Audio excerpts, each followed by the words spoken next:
संस्कृत अध्यापन के क्रम में आज ये तीसरा वीडियो।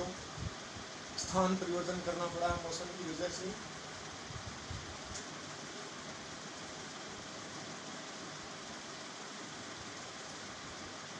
अब तक अपन ने पढ़ा संस्कृत भाषा की उत्पत्ति, उसका विकास और वर्णों का विचार। वर्णों के अगले क्रम में विचार करने के बाद में हम जानते हैं कि किस प्रकार से वर्गीकरण किया गया है। वर्णों का वर्गीकरण किस प्रकार से किया गया है।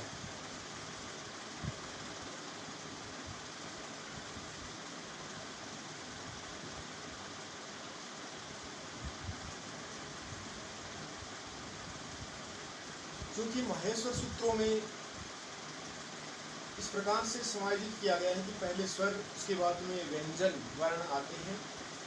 लेकिन जब इनको एक जगह है रखते हैं तो जो स्थान विशेष हैं, जो उच्चारण स्थान हैं, उन वर्णों को एक जगह रखा गया है। उन वर्णों को किस प्रकार से रखा गया है? कैवल, चैवल, कैवर्ग,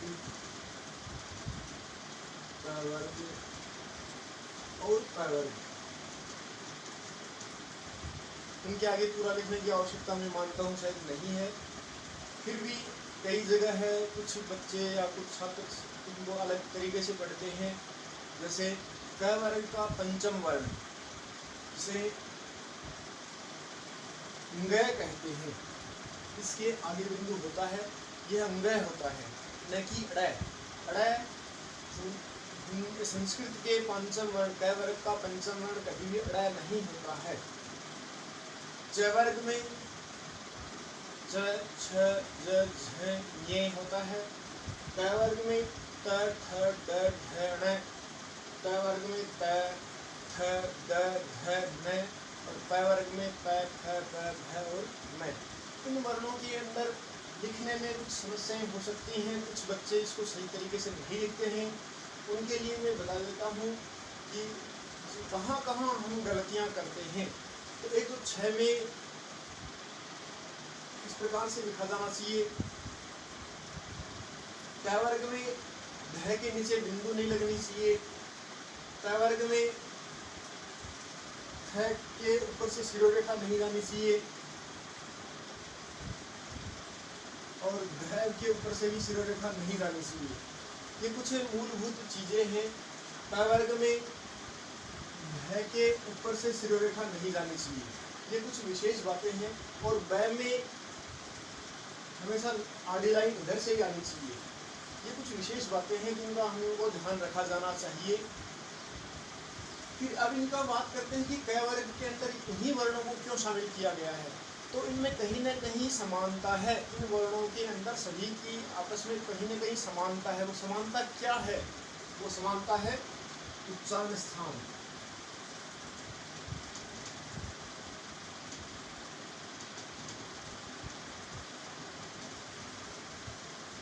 कैवर्ग के सभी वर्ण एक ही जगह से उच्चारण होते हैं। चैवर्ग के सभी वर्ण एक जगह से उच्चारण होते हैं। इस कारण से इन सब का एक वर्ग बनाया गया है उच्चारण स्थान से। अब बात आती है उच्चारण स्थानों की, तो कौन से वर्णों का कौन सा उच्चारण स्थान होता है। पहले तो उच्चारण स्थान कहते किसे हैं? तो जब हम भी कोई भी बोलने का प्रयास करते हैं, कोई भी बात या कोई भी वर्ण जब हम बोलने का प्रयास करते हैं, सबसे पहले मूलाधार से वायु को संपीड़ित होती है, नाभि चक्र से होती हुई हृदय के अंदर से निकल कर कंठ भाग के अंदर निकलती हुई वाणी अलग अलग स्थानों से हवा टकराती है। तो जहाँ जहाँ पर हवा टकराती है या जीभ टकराती है, वह उस वर्ण का उच्चारण स्थान कहलाता है। ऐसा नहीं कह सकते हम सभी वर्ण मुख से बोले जाते हैं। मुख के अंदर बहुत सारी चीजें हैं, तालु है, जीभ है, तालु, मूर्धा, कंठ। तो कौन कौन से वर्ण का कौन सा उच्चारण स्थान होता है? तो सबसे पहले अपन देखते हैं अ, स्वरों के अंदर अ। और जब अ का उच्चारण स्थान ये है, तो अपन ने पहले भी कहा है कि अ और आ दोनों एक जैसे ही वर्ण है, एक ह्रस्व है और एक दीर्घ है। इसलिए अ का उच्चारण स्थान जो होगा वही आ का भी होगा। अ कैवर्ग। वर्ग को संस्कृत में संक्षेप में कु कहते हैं। क वर्ग को कु, च वर्ग को चू, ट वर्ग को टू, ट वर्ग को टू और प वर्ग को कु कहते हैं। तो ऐ क वर्ग का मतलब कु है और विसर्ग।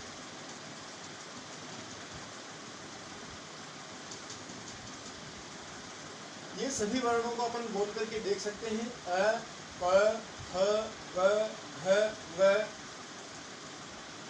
ह और विसर्ग का उच्चारण अपन किसी के साथ में भी बोल सकते हैं। पह। सभी वर्णों का स्थान कंठ है।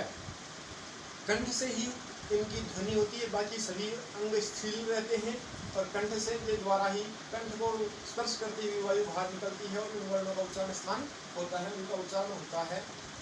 अगला है च वर्ग, लेकिन एक स्वर ई। ई का मतलब ई और उसका दीर्घ रूप दोनों को कह सकते हैं। चू, ये और श।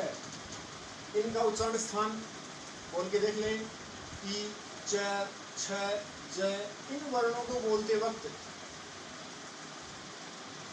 जीभ दांतों से थोड़ा सा ऊपर जो खरदरे जगह है, मुख के अंदर तो खरदरी जगह है जिसको कठोर तालु कहते हैं, वहां पर टच करती है, स्पर्श कर रही है और वहां पर वायु स्पर्श करके बाहर निकल रही है और इन वर्णों का उच्चारण होता है।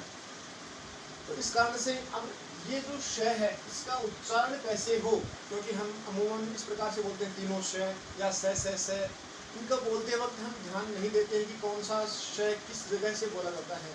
संस्कृत में हमने पहले भी कहा है कि कोई भी लघुकरणम व्याकरणम लघु करना ही, तो फिर अगर लघु करना हो तीनों श एक जगह से अपन बोल रहे हो तो इसका मतलब ये तो अन्याय हुआ व्याकरण के साथ में। तो कहीं ना कहीं उसका सही उच्चारण क्या हो, तो जहाँ से च बोल रहे हैं अपन, च बोल करके जिस च का उच्चारण कर रहे हैं वहां पर ही जीभ लगा करके श बोलने का प्रयास किया जाना चाहिए। कैसे? श, च के जगह जिस जगह पर च बोलने से जीभ टकराती है वहीं पर श बोल करके अपन उच्चारण किया जाना चाहिए। ई, ये कहाँ से बोले जा रहे हैं? तालु से। ई, च वर्ग, ये और श। अब चूंकि इस श का स्थान तालु है तो इसका नाम क्या हो जाता है? तालव्य श।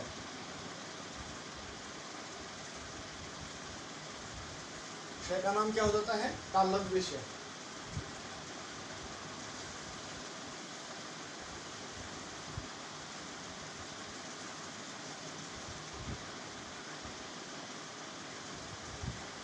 फिर आगे श का नाम हो गया तालव्य। आगे री, ट वर्ग, त, थ, द, ध और अण, इनका उच्चारण स्थान री, उ, र और श। री, त, थ, द, ध, ण, र और यहीं से जहां से ट बोल रहे हैं वहीं से जीभ को मोड़ करके वो श बोलना है। श, भाषा, ये मूर्धा से बोली जा रही है। ये जगह है बोलते वक्त जीभ मुड़ करके तालु से पीछे वाले भाग जहाँ पर समतल जगह आ जाती है और मुख के अंदर थोड़ा गहरा गड्ढा सा है, वहां से ये बोले जाते हैं और वह जगह कहलाती है मूर्धा। तो ये श क्या कहलाएगा? मूर्धन्य श।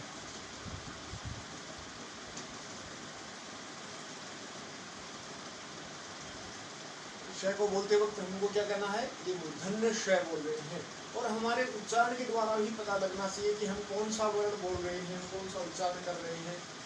अगला व्री, तू, ल और स। लृतु लशानाम दंता। लृ, त वर्ग, त, थ, द, ध, न, ल और स, जिसका हम सबसे ज्यादा उच्चारण करते हैं स का, वह स भी इसी जगह से बोला जाता है। दांतों की जीभ टकरा रही है, त, थ, द, ध और न। तो इनको एक संक्षेप में संस्कृत में इनको रटना नहीं, हमको याद होना चाहिए। धृतुलशानाम दंतः हम रट लेते हैं, लेकिन कौन सा वर्ण कहाँ से उच्चारित होता है उसको समझ नहीं पाते हैं। तो रटना नहीं है। द्रि, त, ल और स ये कहाँ से बोल जाते हैं? दंताः।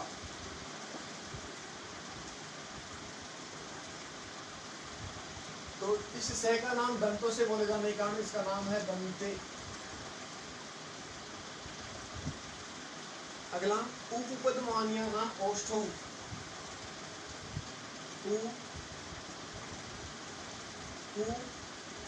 अब आगे एक बात आती है, उपपदमानीय क्या चीज है? उपपदमानीय, उपपदमानीय के लिए हमें सामान्यतः है इस संस्कृत में, हमारी जो सामान्य संस्कृत चलती है इसमें और हिंदी में इनको कह सकते हैं कि ये लुप्त है, अर्थात ये कहीं भी प्राप्त नहीं होता है। इसको किस प्रकार से माना जाता है? विसर्ग का बड़ा रूप अपन लिख देते हैं, ये विसर्ग है। अब आधा विसर्ग कैसे करें? तो जब छात्रों से पूछता हूँ तो वो कहते हैं कि एक बिंदु हटा दो आधा विसर्ग हो जाएगा। नहीं, आधा विसर्ग इस प्रकार से नहीं होता है। आधा विसर्ग करने के लिए इसको आधा नीचे से काटिए और आधा ऊपर से काट दो।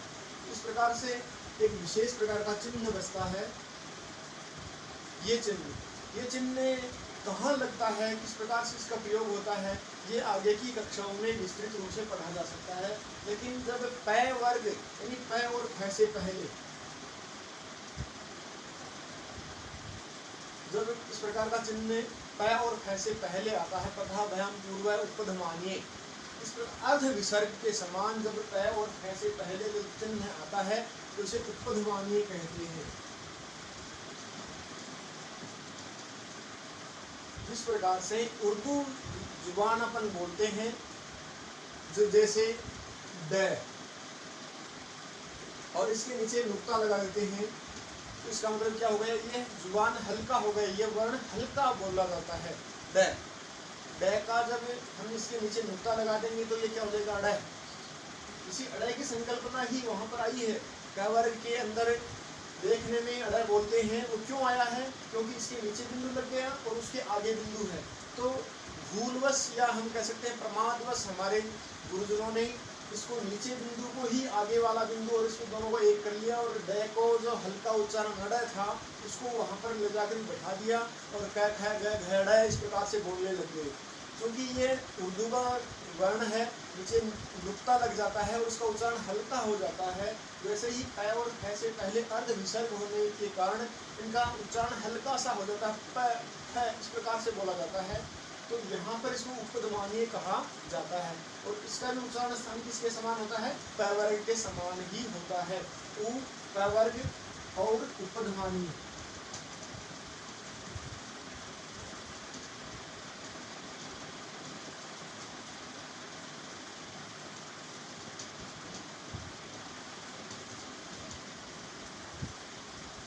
उ प वर्ग और उपपदमानीय का उच्चारण स्थान क्या है? ओष्ठ है। अब चूंकि बाकी जगह पर ओष्ठों ये दो इस प्रकार से मात्राएं कैसे लग रही है?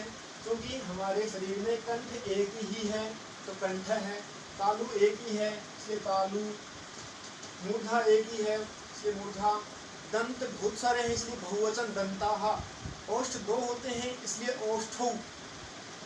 उपपदमानीय नाम औष्ठौ, इसको संस्कृत में इस प्रकार से कह सकते हैं। या फिर उ प वर्ग और उपपदमानीय, इनका उच्चारण स्थान क्या है? ओष्ठ है।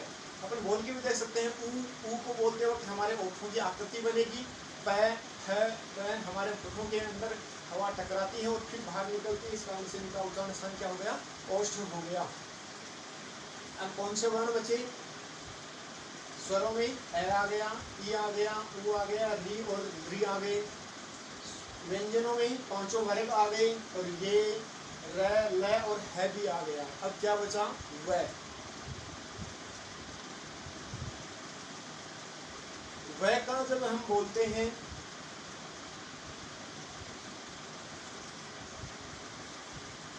तो व दंतोष्ठो, व का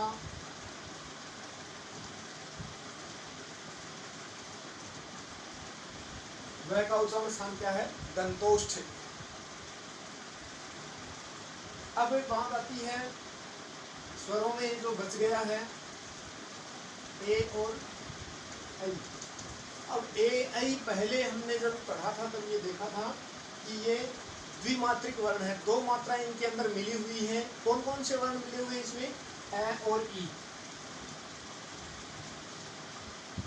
आगे अपन पढ़ेंगे गुण संधि के अंतर्गत कि ए और ई मिलकर ये क्या बनाते हैं? ए बनाते हैं। तो गुण संधि के अंदर जब पढ़ेंगे तो हम समझ सकते हैं कि ए और ई के कारण ये बनकर ये बना है ए। तो ये ए का उच्चारण स्थान क्या है? कंठ, और ई का उच्चारण स्थान है तालु। इसलिए इन दोनों वर्णों का उच्चारण स्थान क्या हो गया? कंठ तालु।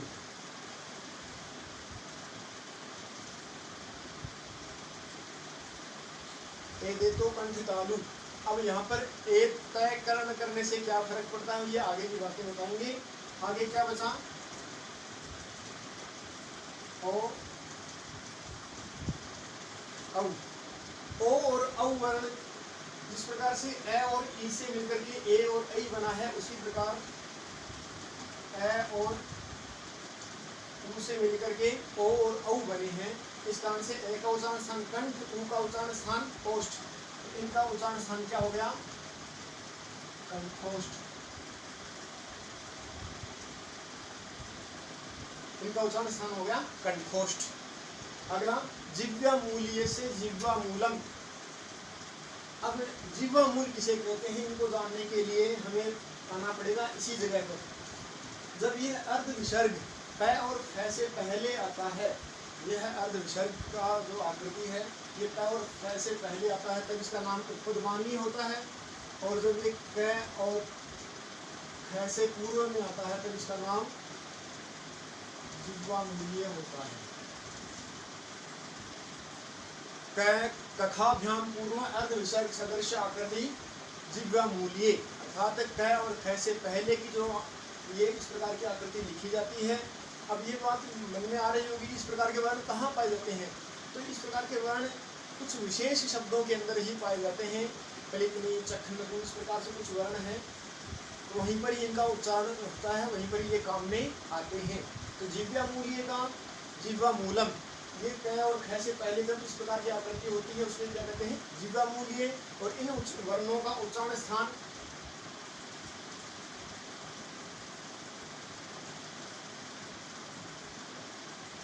जिह्वा मूल्य का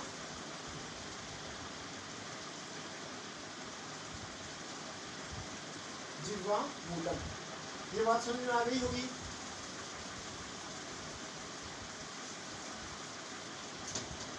आगे वर्ण बच गया अनुस्वार। अनुस्वार वर्णों के अंदर अनुस्वार बच गया। अनुस्वार का नासिका, अनुस्वार का उच्चारण स्थान है नासिका। अब कुछ विशेष वर्ण रह गए, जैसे क वर्ग के अंदर अपन बोलते हैं क, ख, ग, घ और अंग बोलते हैं, तो हमें कुछ मुख के साथ में नाक से ध्वनि निकलती है। तो सभी वर्गों के पांचों वर्गों के पंचम वर्ण हमेशा कुछ विशेष प्रयास करना पड़ता है। अब विशेष प्रयास क्या है कि ये अपने अपने उच्चारण स्थान के साथ में नासिका से भी बोले जाते हैं। तो अपने अपने उच्चारण स्थान पे क्या हो गया? मुख, और अलग से क्या हो गया? नासिका। मुख और नासिका से बोले जाने के कारण इन वर्णों का नाम है अनुनासिक।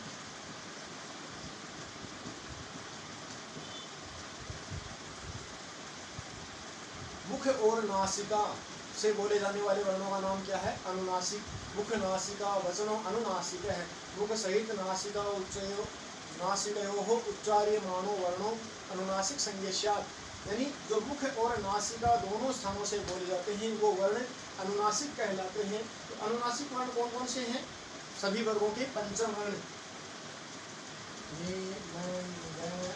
और ये 5 वर्ण हैं जो अनुनासिक कहते हैं। अनुनासिक क्यों कहते हैं? क्योंकि ये इनका उच्चारण स्थान क्या है? नासिका च। नासिका का मतलब नाक, और च का मतलब और किसका? अपने अपने वर्ग का उच्चारण स्थान, अपने अपने वर्ग का उच्चारण स्थान और नासिका। तो ये का क्या हो गया? तालु और नासिका। मैं का क्या हो गया? ओष्ठ और नासिका। न का क्या हो गया? कंठ और नासिका। ण का क्या हो गया? मूर्धा और नासिका। न का क्या हो गया? दंत और नासिका। तो नासिका च का मतलब क्या है? अपने अपने वर्ग का उच्चारण स्थान। और इन वर्णों का नाम क्या है?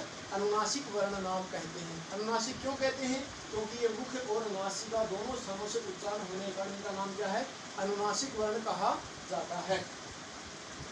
तो ये बात हुई अपने उच्चारण स्थानों की, कौन से वर्ण किस प्रकार से बोले जाते हैं, और ये हम अगर याद कर लेंगे तो इसको कभी भी नहीं भूल सकते। और अपने उच्चारण करते वक्त बिल्कुल पता होना चाहिए कि हम कौन से वर्ण को कहाँ से बोल रहे हैं। अगर इस प्रकार की व्यवस्था हम कर लेंगे तो हम कभी भी इनको वर्णों के उच्चारण स्थान को नहीं भूलेंगे। अब इनका एक अगली बात आती है कि ये वर्ण काम में क्यों आते हैं। तो अगली बात आती है कि इनकी होती है सवर्ण संज्ञा।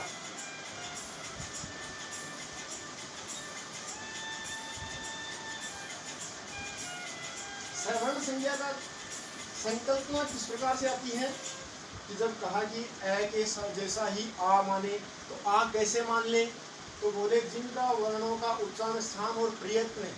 अब प्रयत्नों की जब बात आती है तो प्रयत्न होते हैं दो प्रकार के। पहला है आभ्यंतर प्रयत्न और दूसरा है बाह्य प्रयत्न। इनकी बात हम बाद में करेंगे। ये मुख्य उच्चारण स्थान और प्रयत्न जिसके समान होते हैं,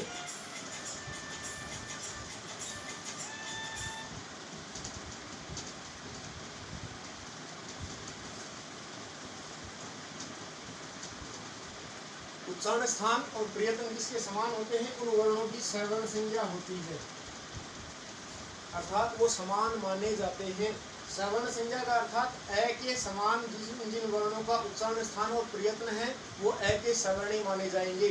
और जहाँ कहीं भी ग्रहण होगा, जहाँ कहीं भी हम कोई कार्य करेंगे तो ए के सवर्णी सभी वर्ण उपस्थित होंगे।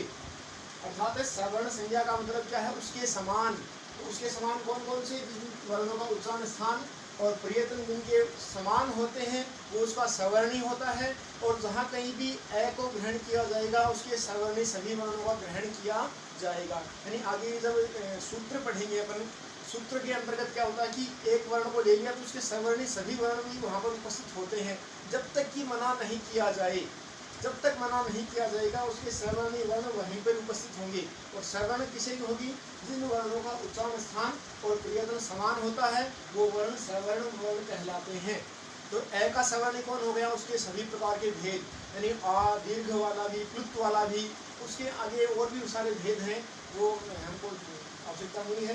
तो उसके सभी सवर्णी वर्ण, अब कह सकते हैं कि ई और च का सवर्ण होता है कि यानी आपस में इनका सवर्ण संज्ञा होती है कि नहीं होती है? तो स्वर और व्यंजनों की आपस में सवर्ण संज्ञा नहीं होती है। चाहे उच्चारण स्थान समान हो सकते हैं लेकिन कभी भी स्वर और व्यंजनों की आपस में सवर्ण संज्ञा नहीं होती है। यह ना झल्लो इस प्रकार का एक सूत्र है जो कभी भी इनकी मना करता है कि सवर्ण संज्ञा का मतलब ये नहीं है कि सभी का उच्चारण स्थान समान हो तो स्वरों के साथ में व्यंजनों की भी सवर्ण संज्ञा हो जाए। इस प्रकार की व्यवस्था नहीं है, इस प्रकार का नहीं होता है। और सवर्ण संज्ञा किसमें काम में आती है? यानी आगे के सूत्रों में जब कहा जाएगा कि केवल ए है तो उसके सभी प्रकार के भेद भी वहाँ पर उपस्थित हो जाएं। सभी प्रकार को पहचान करवाने के लिए ही सवर्ण संज्ञा का प्रयोग किया जाता है। और इस सवर्ण संज्ञा को बनाने के लिए ही उच्चारण स्थान और प्रयत्नों की आवश्यकता है। तो ये सब बातें हुई अपने वर्गों की, वर्णों की और उनका वर्गीकरण और उनके उच्चारण स्थान। ये सभी चीज़ें अगर याद होती हैं तो मैं मानता हूँ आपके लिए बहुत अच्छा रहेगा, ये सभी छात्र छात्राओं के लिए। और मैं मानता हूँ शायद आगे की कक्षाओं में 10वीं से 12वीं तक के तो आज काम में आई रही है, रीत वालों की काम में आएंगी, लेकिन आगे की कक्षाओं में भी अगर आप जाएंगे तो ये हमेशा रहती हैं। और संस्कृत के जो उच्चारण स्थान है वही हिंदी में है, क्योंकि हिंदी पुत्री है और संस्कृत माँ है। तो माँ की जब अपन ने याद कर लिया तो हिंदी में भी हम कभी नहीं इनको भूल पाएंगे। इस प्रकार से वर्णों का उच्चारण स्थान है। अगर वीडियो अच्छा लगा है तो इसको चैनल को सब्सक्राइब कर दें और किसी जिसके उपयोग में आए उसके लिए शेयर भी कर दें। धन्यवाद।